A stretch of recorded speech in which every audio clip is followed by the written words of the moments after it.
Donald Trump has opened the largest rift between the U.S. and its European allies since George W. Bush's illegal invasion of Iraq. From the Paris Accord, to the Iran nuclear deal, to pushing for the inclusion of Russia in a G8, the U.S. president has demonstrated no regard for Europe's security interests.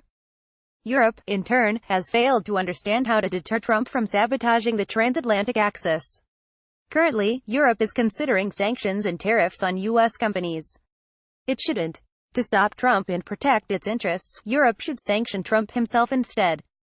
Since taking office, Trump has systematically undermined Europe while damaging the U.S. national interest.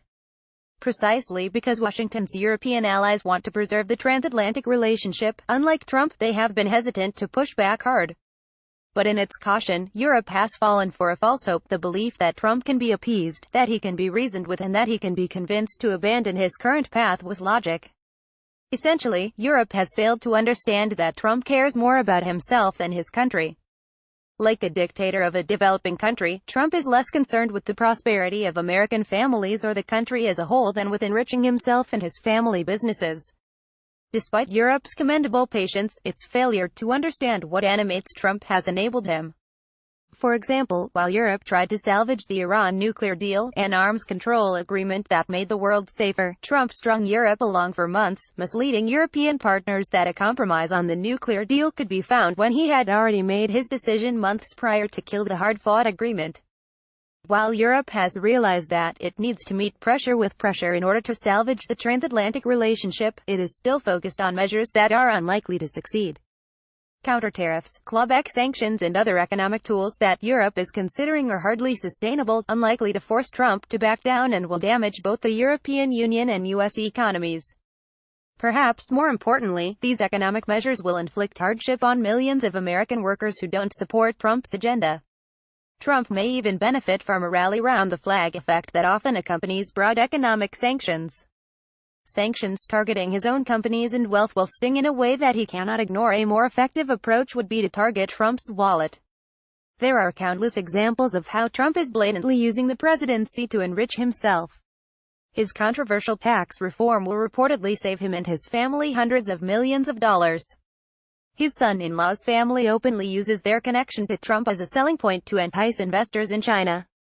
His State Department has publicly promoted Trump-owned private clubs. Foreign embassies have concluded that if they want access to Trump, they should stay at his hotel in Washington. Curiously, Ivanka Trump secured 7 trademarks in China around the same time Trump eased fines on a major Chinese telecommunications company. Most recently, Trump directed the Commerce Department to resolve its issues with sanctioned Chinese telecommunications companies ZTE just 2 days after China floated a $500 million loan to developers working on a Trump project.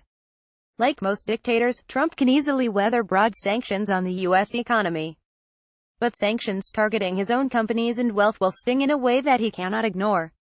That is exactly what Europe should do. Don't sanction or impose tariffs on Minnesotan companies that share no responsibility for Trump's policies. Sanction Trump's own companies and bar them from the EU market.